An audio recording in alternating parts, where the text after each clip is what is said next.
Mari kita berdoa. Ya Tuhan Bapa kami yang ada di surga, Tuhan, kalau kami boleh hadir di dalam ibadah kami malam hari ini, kami tidak pernah Tuhan memiliki kemampuan untuk kami bersikap yang benar di hadapan-Mu, untuk hadir di dalam ibadah-Mu.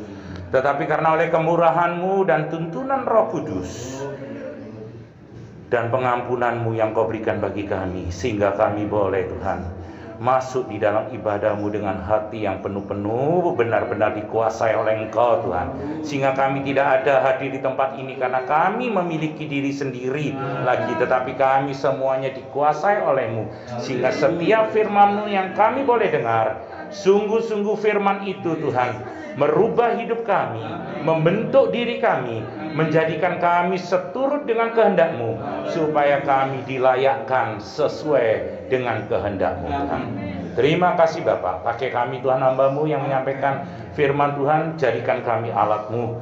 Kuduskan, sucikan hati, pikiran kami, mulut dan lidah kami untuk menyampaikan firman-Mu, sehingga setiap apa yang kami katakan bukan karena kemauan kami, bukan karena pikiran kami, tapi kami menyampaikannya firman-Mu Tuhan, supaya kami bersama-sama, supaya menjadi alat-Mu yang hari demi hari makin indah dan menyenangkan Engkau. Terima kasih Bapak, kuasai kami semua, khususnya bagi hamba-Mu yang menyampaikan, kuasai kami Tuhan. Terima kasih Tuhan, di dalam nama Tuhan Yesus kami sudah berdoa dan mengucap syukur. Haleluya, amin. Shalom.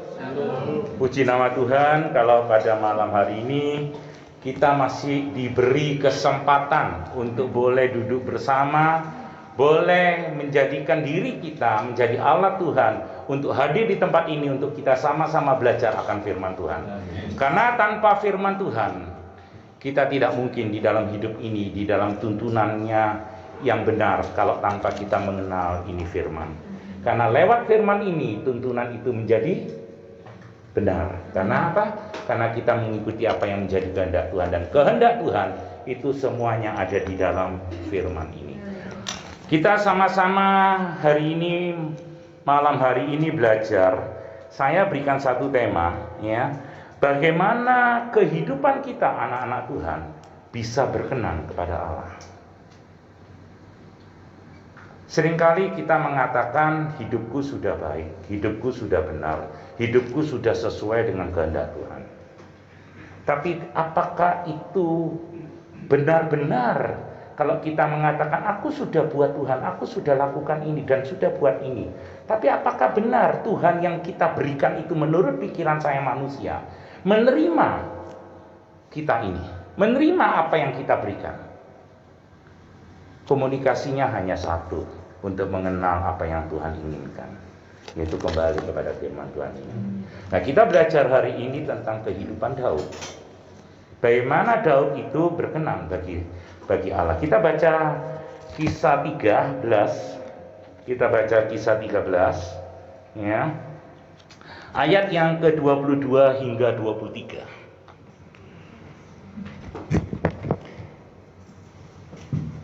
Setelah Saul disingkirkan, Allah mengangkat Daud menjadi raja mereka. Tentang Daud, Allah telah menyatakan, Aku telah mendapat Daud bin Isai, seorang yang berkenan di hatiku dan yang melakukan segala kehendakku. Saya ulang, seorang yang berkenan di hatiku dan yang melakukan segala kehendakku, dan dari keturunannya lah, sesuai dengan yang telah dijanjikannya, Allah telah membangkitkan juru selamat bagi orang Israel, yaitu Yesus. Dari keturunan Daud, kalau kita pelajari di Alkitab ini, ya, Yesus adalah salah satu hadir di dunia ini lewat keturunan Daud. Jadi satu karunia, anugerah bagi Daud, sehingga Yesus boleh hadir lewat keturunannya Daud. Dan ini sesuai dengan janji firman Tuhan di awal. Kalau kita baca sekarang 1 Samuel 24 sebagai pembelajaran kita, ya, kalau kita ketahui di awal kita sudah baca bagaimana Daud ini memperkenan hati Tuhan dan diperkenannya oleh Tuhan, dan dia melakukan setiap kehendak Allah, ya. Nah, kita baca 1 Samuel 24 ayat dari yang pertama, ya. Mungkin agak loncat-loncat, tidak apa-apa, ya. Tapi kita mengerti secara garis besar, ya. Saya baca dari ayat yang pertama. Daud pergi dari sana, lalu tinggal di kubu-kubu gunung di En-Gedi. Ketika Saul pulang sesudah memburu orang Filistin itu, diberitahukannya kepadanya demikian, ketahuilah Daud ada di padang gurun En-Gedi. Kemudian Saul mengambil 3.000 orang yang terpilih dari seluruh orang Israel, lalu pergi mencari Daud dan orang-orangnya di gunung batu kambing hutan. Ya, kalau kita baca secara lanjut, dikatakan di ayat yang keempat dan yang kelima bahwa tujuan daripada Saul adalah mengejar Daud untuk membunuhnya. Nah, tapi kalau kita baca baca di ini ayat yang kelima, lalu berkatalah orang-orangnya kepada Daud, telah tiba hari yang dikatakan Tuhan. Jadi anak buahnya Daud menyampaikan ke Daudnya, sesungguhnya aku menyerahkan musuhmu ke dalam tanganmu, maka perbuatlah kepadanya apa yang kau pandang baik. Maka Daud bangun lalu memotong punca jubah Saul dengan diam-diam. Kemudian berdebar-debarlah hati Daud karena ia telah memotong punca Saul. Ayat yang ketujuh mohon diperhatikan. Lalu berkatalah ia kepada orang-orangnya, dijauhkan Tuhanlah kiranya daripadaku untuk melakukan hal yang demikian kepada Tuanku, kepada orang yang diurapi Tuhan, yakni menjamah dia, sebab dialah orang yang diurapi Tuhan. Dan Daud mencegah orang-orangnya dengan perkataan itu. Ia tidak mengizinkan mereka bangkit menyerang Saul. Sementara itu Saul telah bangun dan meninggalkan gua itu, hendak melanjutkan perjalanannya. Nah, saya boleh kita sama-sama belajar bersama. Kita hidup ini, di dalam menjalani hidup ini, kita tidak pernah terlepas dari dua kata yang selalu ada di dalam hidup ini, adalah hak dan kewajiban. Seringkali di dalam kehidupan kita ini, kita selalu menempatkan hak dan kewajiban ini menjadi satu kebingungan buat kita. Kenapa menjadi kebingungan buat kita? Karena kita tidak bisa, ya, meletakkan hak dan kewajiban itu dengan yang benar. Nah, kalau kita nanti akan membaca ke belakang Daud ini, ya, bagaimana Daud ini bersikap terhadap Saul, ya, dan dia menghargai orang yang diurapi, ya, oleh Allah.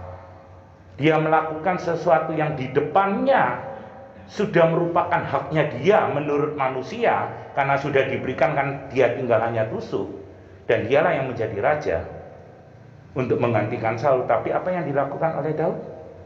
Dia tahu. Nah, ini yang kita perlu belajar.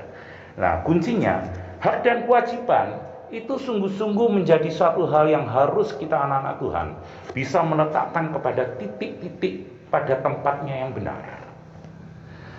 Karena seringkali kita bukan tidak seimbang, tetapi kita salah menggunakan hak dan salah menggunakan kewajiban. Manusia seringkali berkata begini, apa salahnya kalau saya hidup di dunia ini?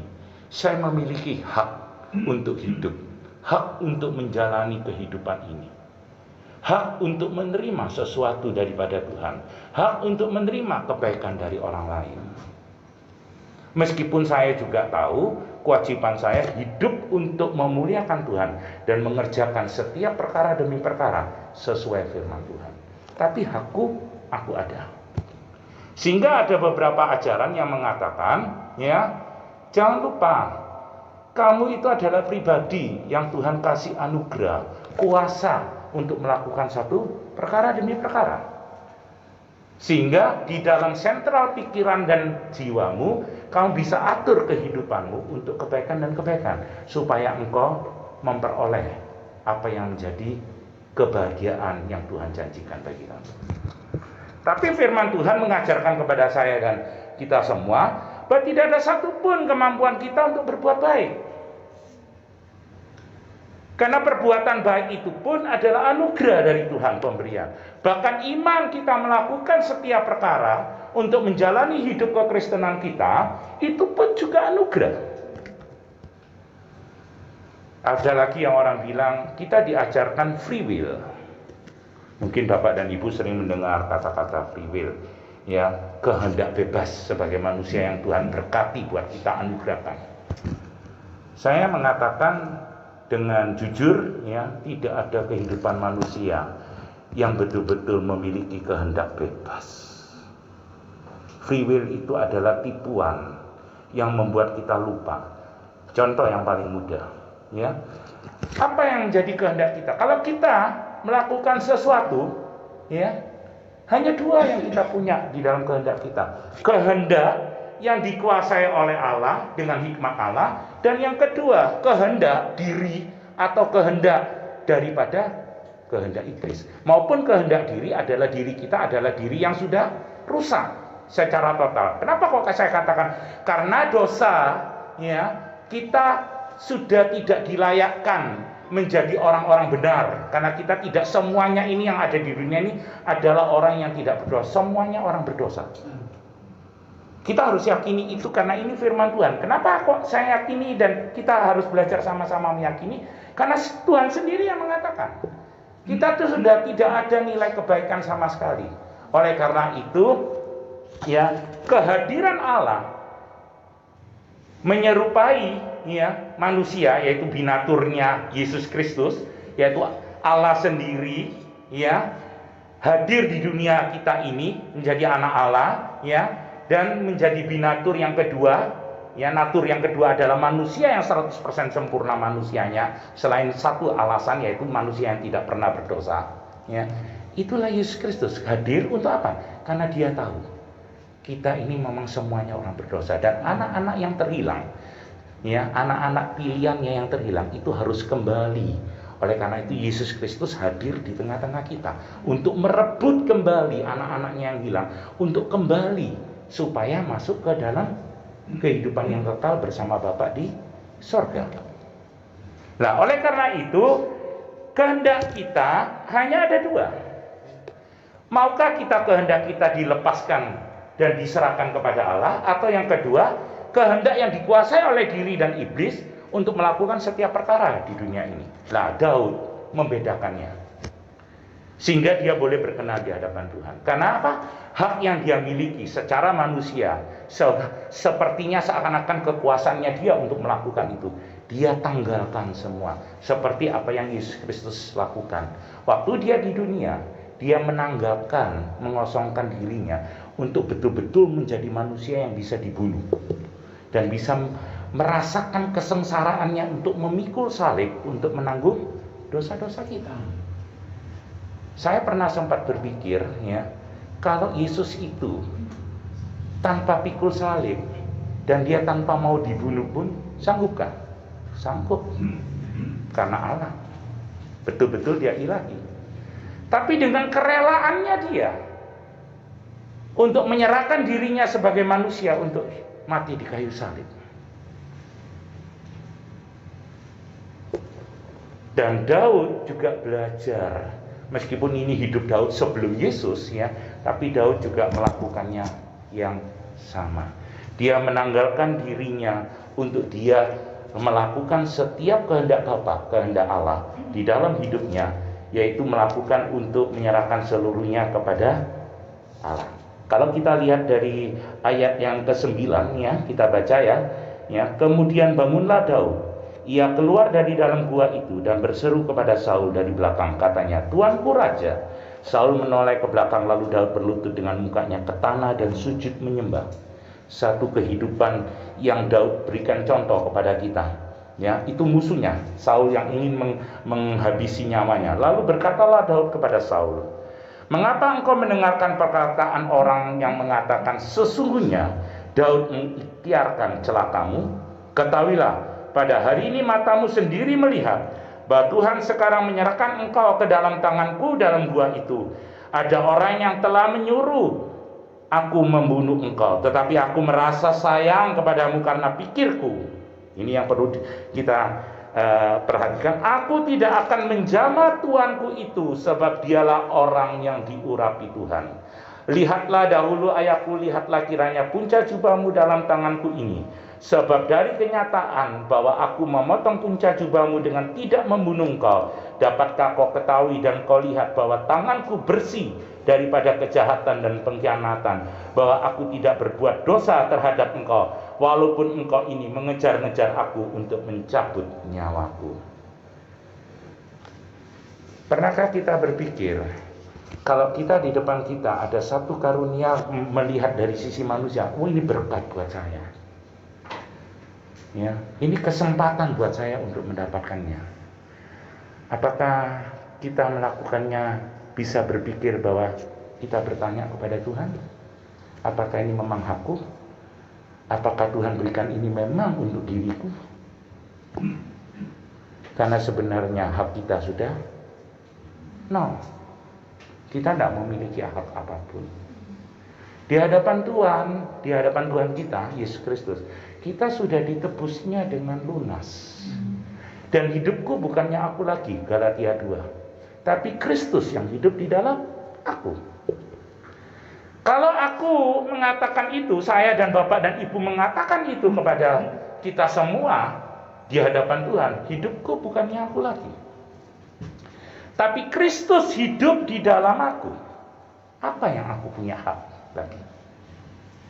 Selain kewajiban dan kewajiban yang aku harus kerjakan, karena hakku sudah dibeli oleh Allah lewat penebusannya anaknya yang tunggal, yaitu Yesus Kristus di kayu salib buat kita. Apa yang kita bisa tuntut kepada Tuhan, kepada sekeliling kita? Seringkali kita mengatakan, kenapa Tuhan orang itu begini? Aku sudah melakukan sesuatu yang baik, kenapa aku tidak memperoleh apa yang baik? Bahkan aku mendapatkan satu kejelekan. Bahkan dari orang yang aku beri kebaikan, bahkan aku menerima cemooh atau tekanan atau siksaan atau derita.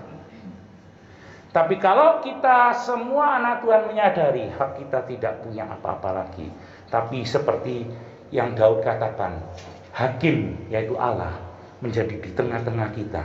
Dia yang menentukan siapa yang salah, siapa yang benar. Apa yang saya harus lakukan, Bapak dan Ibu lakukan?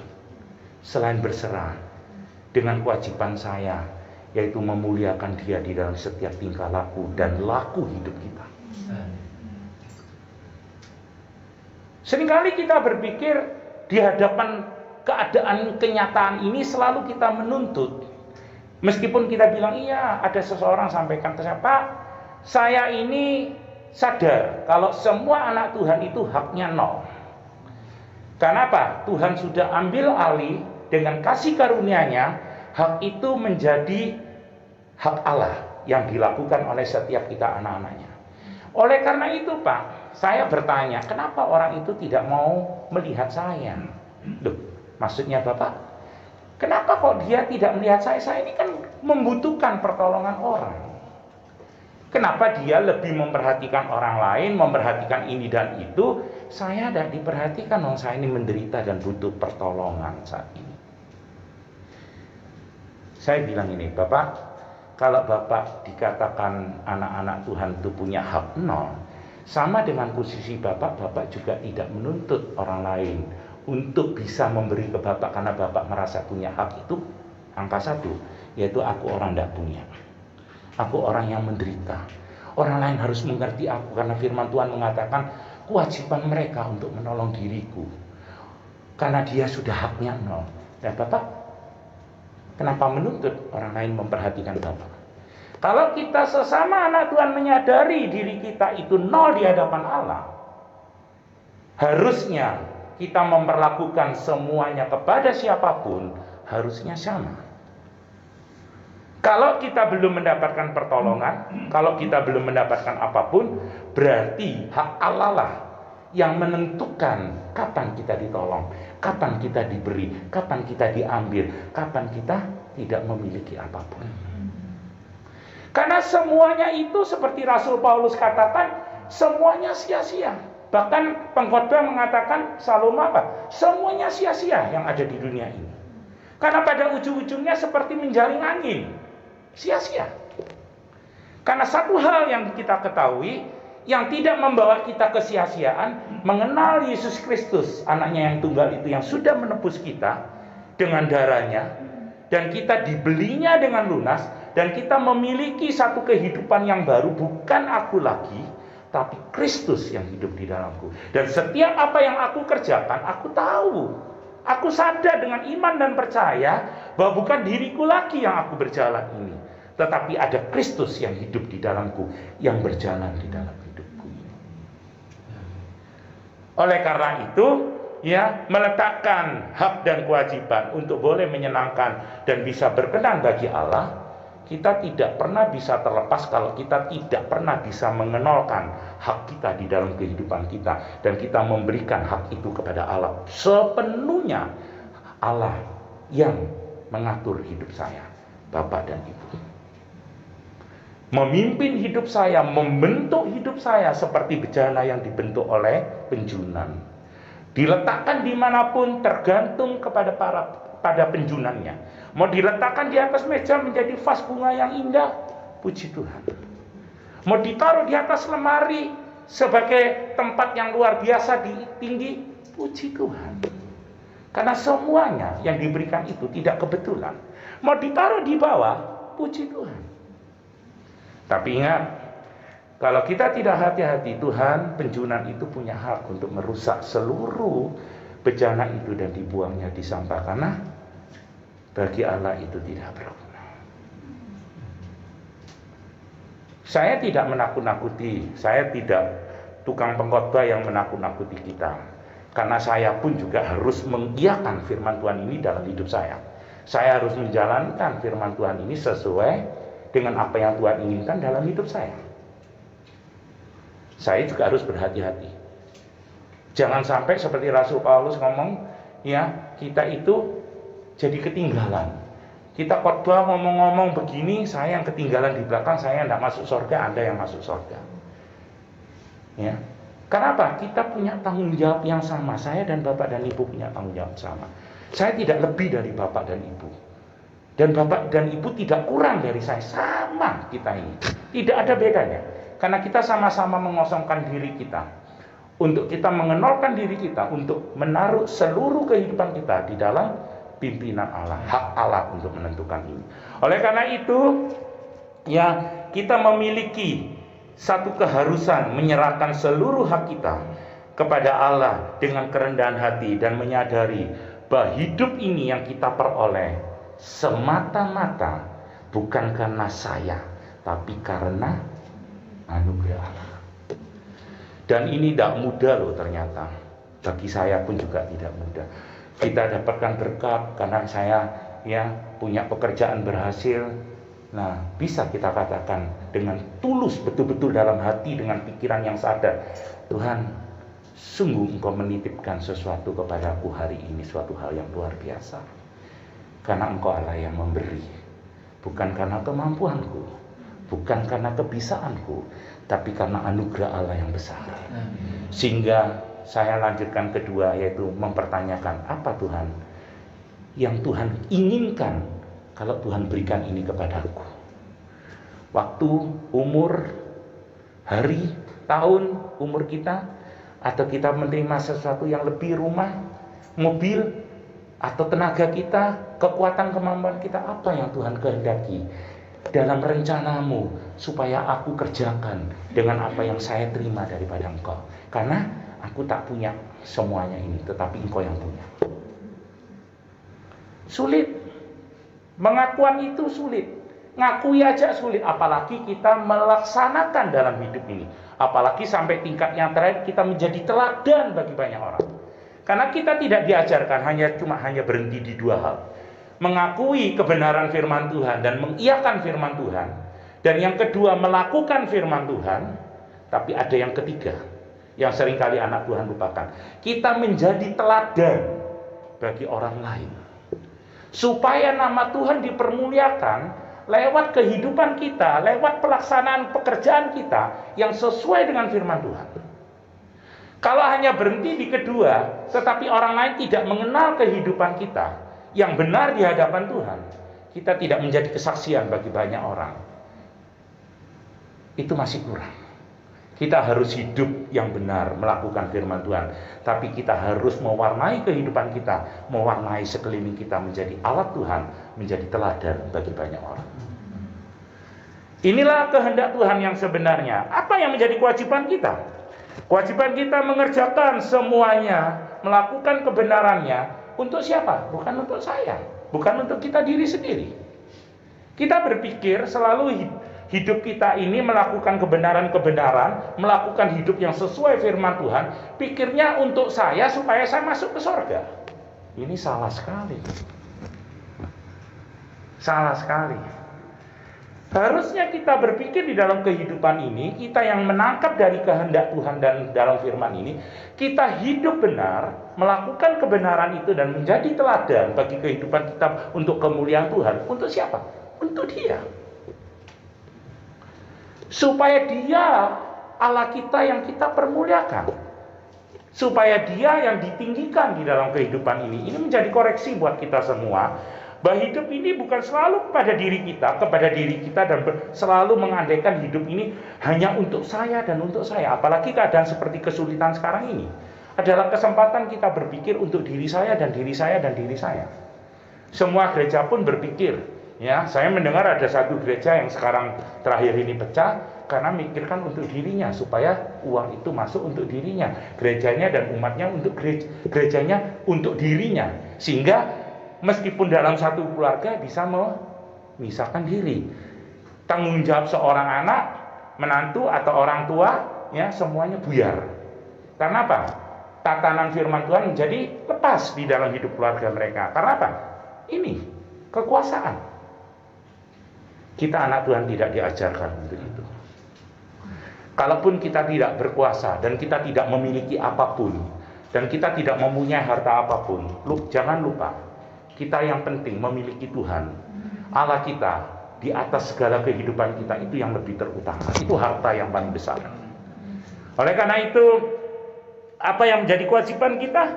Ya, kita harus hidup bukan hanya memuliakan Dia, hidup hanya menyerahkan seluruh kehidupan kepada Dia, tapi kita harus boleh menanggung risiko di dalam kehidupan. Ini yang Daud ajarkan. Bapak dan Ibu kalau tahu cerita Daud ini bukan orang yang hidupnya 100% benar. Seperti kita semua yang seringkali kadang-kadang kita tidak sadar. Bukan sadar ya. Kalau sadar kita berbuat jahat, itu ada dua pertanyaan. Tapi saya tidak bahas di sini. Tapi kita melakukan sesuatu yang tidak benar. Karena tubuh kita ini, jasmani kita adalah penuh dengan dosa. Dan memang asalnya dari dosa. Ya. Nah, kita ini seringkali kadang-kadang jatuh. Daud pun juga lakukan. Batseba, dia ingini, ya, sampai hamil. Dan saat hamil dia bukan bertobat minta pengampunan Tuhan, dia melangkah yang kedua. Seringkali kita manusia kan tanpa sadar kita kan selalu menutupi kesalahan pertama dan melakukan kesalahan kedua, melakukan kesalahan ketiga, sehingga banyak para hamba Tuhan jatuh dalam hal dosa ini. Sudah tahu mengarahkan jemaat yang salah tentang Tritunggal, tentang ini dan itu, tetapi dia tidak mau lari kembali kepada jalan yang benar. Tambah lari keluar, kenapa? Dia beralasan terus untuk menutupi kesalahan yang pertama, menutupi kesalahan yang kedua, menutupi kesalahan yang ketiga. Akhirnya tambah menumpuk kesalahan itu dan makin keluar. Nah, Daud pun juga begitu. Dia berpikir dia sudah mau melakukan kesalahan. Bagaimana caranya melakukan kesalahan ini supaya terselesaikan, supaya dia tetap bisa memiliki Batseba? Uriahnya, suaminya dikirim ke medan perang untuk di depan supaya terbunuh. Apa yang dilakukan Daud yang lain? Ya, banyak hal-hal yang kurang berkenan di hadapan Tuhan. Tapi juga Daud selalu belajar untuk mohon pengampunan Tuhan, dan dia merubah hidupnya supaya hari demi hari makin sesuai di hadapan Tuhan. Dan Daud selalu belajar tunduk di hadapan Tuhan. Dia waktu di Siklah, dia semuanya dirampok, istrinya dibawa lari oleh musuh. Apa yang dilakukan Daud? Dia tidak ingin langsung mengejar tanpa arah, tapi dia duduk dan dia berlutut dan dia menghadap Tuhannya dan minta petunjuk Tuhan. Dan dia Tuhan yang menuntun dia untuk keluar dari tempatnya, kejar mereka. Memang tidak masuk akal menurut pikiran kita. Sudah berapa hari yang lalu, sudah berapa waktu yang lalu sudah menghilang. Tapi Daud tetap melakukan mengejarnya. Meskipun dia tidak tahu musuh ini lari kemana. Tapi Tuhan tuntun ada satu orang yang bisa menuntun dia untuk mencapai musuhnya. Dan akhirnya dia memperoleh kemenangan. Dan semua istri dan istri dari anak buahnya kembali ke dia dengan hartanya semua. Itu yang Daud lakukan. Bukan hanya itu, waktu Batseba pun dia juga menundukkan diri di hadapan Tuhan. Dia mengakui kesalahannya waktu Nabi Nathan untuk menegurnya. Abraham, apakah juga benar 100% sempurna? Tidak. Abraham menipu dirinya sendiri untuk menyampaikan bahwa Sarah tunangannya itu bukan tunangannya tapi adiknya, supaya dia selamat. Tapi kenyataan Allah memberikan satu kenyataan kepada Abraham. Ternyata setelah tahu raja kalau dia itu istrinya, bahkan dia dilepaskan. Bukan malah dia waktu mengaku adiknya dia malah hidup dengan nyaman. Tetapi waktu dia diberikan mimpi kepada raja ini memberikan kebebasan buat Sarah itu tinggalkan negara ini untuk supaya karena dia tahu dia tidak mau berdosa karena mengganggu istri orang. Itulah yang Allah lakukan. Kadang-kadang kita berpikir, Allah, aku ingin yang Allah lakukan begini. Tapi kenyataannya kita mendapatkan sesuatu yang berbeda. Kadang-kadang kita berontak. Tapi itulah yang terbaik buat kita. Oleh karena itu, Bapak dan Ibu, kita boleh belajar daripada bagaimana kita boleh berkenan di hadapan Tuhan, yaitu meletakkan hak kita 100% sempurna di hadapan Allah, dan kita mengosongkan hak kita pada diri kita sendiri karena kita sudah tahu kita sudah dibayar lunas oleh darahnya dan kita sudah ditebusnya menjadi manusia yang baru, dan kita tidak punya hak apapun. Sehingga free will yang tadinya katanya kehendak bebas kita sudah kita serahkan kepada kehendaknya Allah. Dan Allah lah yang berkehendak di dalam hidup kita untuk kita lakukan di dalam kehidupan kita ke depan. Dan yang kedua, kita juga harus tahu hak kita ini sudah tidak ada lagi, karena kita sudah percaya dan kita meyakini hidupku bukannya aku lagi, karena hidup ini sudah diserahkan kepada Tuhan dan Kristus yang hidup di dalam diriku. Dan setiap apa yang kita kerjakan, setiap apa yang menjadi kehendak kita, bukan kehendak diriku lagi, tetapi kehendak Kristus yang di dalam kehidupan kita, di dalam pikiran kita. Nah, oleh karena itu Bapak dan Ibu, kalau kita tahu hak kita tidak ada, kita hanya memiliki kewajiban dan kewajiban. Kewajibannya apa? Ya, kewajiban apa yang Tuhan inginkan dalam kehidupan kita, yaitu hidup yang memuliakan Dia dan memiliki satu tanggung jawab terhadap apapun yang kita berbuat. Jangan kita suka lari dengan apa yang menjadi tanggung jawab saya dan Bapak dan Ibu.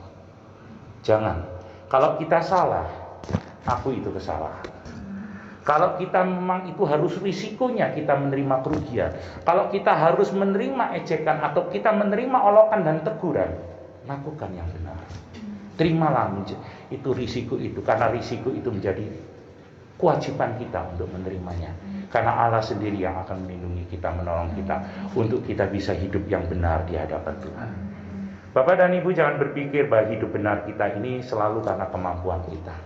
Karena kita sudah diperbarui, ya, seakan-akan kita diberitahukan oleh keadaan, kalau engkau menjadi anak Tuhan, engkau punya kuasa untuk hidup menjadi anak Tuhan. Kita tidak pernah mempunyai kuasa Allah di dalam kehidupan saya dan Bapak dan Ibu. Tetap kita adalah manusia yang fana, yang tidak punya apa-apa.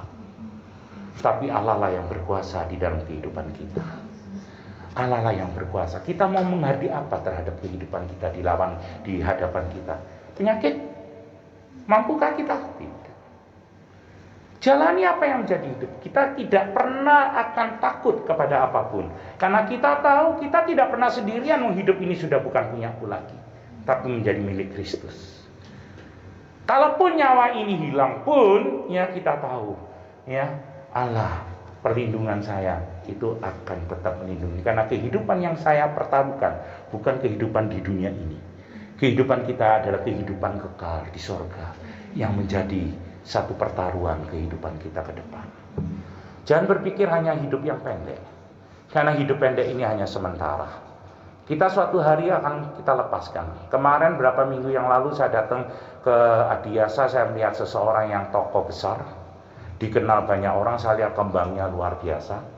Ya, sangat-sangat banyak di dalam keadaan pandemi ini, banyaknya keliling kembang itu untuk menyampaikan duka cita dan memuji keberadaan orang tersebut. Tapi saya berpikir sederhananya ini, puji nama Tuhan. Kita ini anak-anak Tuhan, yang meninggal ini anak Tuhan juga, ya, pemimpin KUR. Yang saya bilang puji nama Tuhan. Memang manusia tidak berharga, karena pada saatnya kita semua akan kembali ke tanah. Harganya apa kita? Kita punya jiwa, roh ini yang berharga di hadapan Tuhan. Tuhan panggil itu untuk kembali ke tangan Dia. Meskipun manusia boleh memuja atau mengolok kita tetap di dalam kuburan, tetap menjadi satu dengan tanah. Kita tidak bisa lakukan apapun. Belajarlah satu hari hidup ini, kita harus kembali ke tangan Bapa dengan baik, dengan benar. Jangan memikirkan sesuatu yang ada di depan kita saat ini, tapi pikirkan jauh ke depan, bahwa satu hari kehidupan kekal menanti kita semua, supaya kita hidup di dalam surga bersama Bapa. Itulah yang menjadi satu prinsip kehidupan kekristenan kita yang hari ini yang saya ajarkan dan kita belajar bersama-sama. Bagaimana Daud hidup yang berkenan bagi Allah, sehingga Tuhan sendiri mengatakan, ini Daud adalah orang yang berkenan bagiku dan melakukan firman-Ku. Bahkan kalau kita baca dari cerita tadi Samuel itu, sampai akhirnya Saul katakan apa? Daud, engkau adalah orang yang benar. Jangan lupakan diriku. Dan ya kita baca ya, supaya kita tahu. Kita baca di ayat pasal 24 tadi. Kita baca ayat yang ke-17. Setelah Daud selesai menyampaikan perkataan itu kepada Saul, berkatalah Saul, suaramu kah itu, ya anakku Daud? Sesudah itu dengan suara nyaring menangislah Saul, katanya kepada Daud, engkau lebih benar daripada aku, sebab engkau telah melakukan yang baik kepadaku, padahal aku melakukan yang jahat kepadamu. Telah kau tunjukkan pada hari ini betapa engkau telah melakukan yang baik kepadaku, walaupun Tuhan telah menyerahkan aku ke dalam tanganmu. Engkau tidak membunuh aku. Apabila seorang mendapat musuhnya, masa akan dilepaskannya dia berjalan dengan selamat. Tuhan kiranya membalaskan kepadamu kebaikan ganti apa yang kau lakukan kepadaku pada hari ini. Oleh karena itu sesungguhnya aku tahu bahwa engkau pasti menjadi raja, dan jabatan raja Israel akan tetap kokoh di dalam tanganmu. Oleh sebab itu bersumpahlah kepadaku demi Tuhan, bahwa engkau tidak akan melenyapkan keturunanku dan tidak akan menghapuskan namaku dari kaum keluargaku. Lalu bersumpahlah Daud kepada Saul. Kemudian pulanglah Saul ke rumahnya, sedang Daud dan orangnya pergi ke kubu gunung. Betapa indahnya kalau kita hidup dengan cara yang benar. Ya, karena semua akan diperhitungkan, bukan hanya oleh manusia. Ini manusia yang memperhitungkan Saul kepada Daud kebenaran itu, tetapi Allah memperhitungkan. Abraham melakukan apapun, firman Tuhan katakan di Ibrani apa? Abraham dibenarkan imannya oleh Tuhan. Apakah Bapak dan Ibu tidak rindu untuk dibenarkan hidup Bapak dan Ibu di dalam hidup di dunia ini menjadi satu kebenaran bagi Tuhan, bukan kebenaran bagi manusia? Kalau saya dan Bapak dan Ibu harusnya belajar untuk rindu hidup ini, ya, sampai satu hari Allah memperhitungkan itu menjadi kebenaran bagi Allah. Betapa indahnya kalau hidup kita ini benar-benar dikuasai dan dipimpin oleh Allah, sehingga hidup ini sungguh-sungguh sangat-sangat berkenan bagi kemuliaan Allah. Oleh karena itu Bapak dan Ibu, saya tutup ibadah firman Tuhan ini dengan satu penyampaian prinsip kehidupan kerohanian kita secara Kristiani. Tanggalkanlah kehidupan jasmania dan dunia kita, karena itu tidak akan menolong buat kehidupan kekal kita. Tanamkanlah di dalam kehidupan kita, yaitu kerohanian yang benar, yang boleh bertumbuh hari demi hari, supaya kita hidup benar di hadapan Allah, sehingga Allah memperkenan kita di hadapannya, supaya hidup ini menjadi alat Allah. Itu yang perlu saya sampaikan ke Bapak dan Ibu. Mari kita sama-sama berdoa. Ya Tuhan, Bapa kami ada di surga, kami sadar Tuhan, di dalam segala apapun kami tidak bisa melakukan dengan kemauan kita sendiri. Kalau kami semua anak-anak-Mu belajar untuk melakukan dengan kemauan kami sendiri, hanyalah ujung-ujungnya perbuatan yang tidak benar, yang tidak sesuai dengan kehendak-Mu. Karena kami adalah orang yang berdosa Tuhan. Karena oleh kemurahan-Mu kami memperoleh penebusan-Mu. Sehingga di dalam setiap apapun kami ke depan, kami harus menyadari dengan menundukkan diri kami, merendahkan hati dan pikiran kami. Kami ada, kami bisa, kami melakukan semuanya. Itu karena anugerah-Mu. Terima kasih Tuhan, pakai kami hari demi hari. Makin hari demi hari Tuhan, kami makin menjadi alat-Mu yang sangat-sangat menyenangkan hati-Mu, yang memperkenan hati-Mu Tuhan. Terima kasih Tuhan, pakai kami Tuhan, didiklah kami, bentuklah kami, pimpinlah kami sesuai dengan apa yang menjadi kehendak-Mu. Terima kasih Tuhan, di dalam nama Tuhan Yesus kami sudah berdoa dan mengucap syukur. Haleluya. Amin.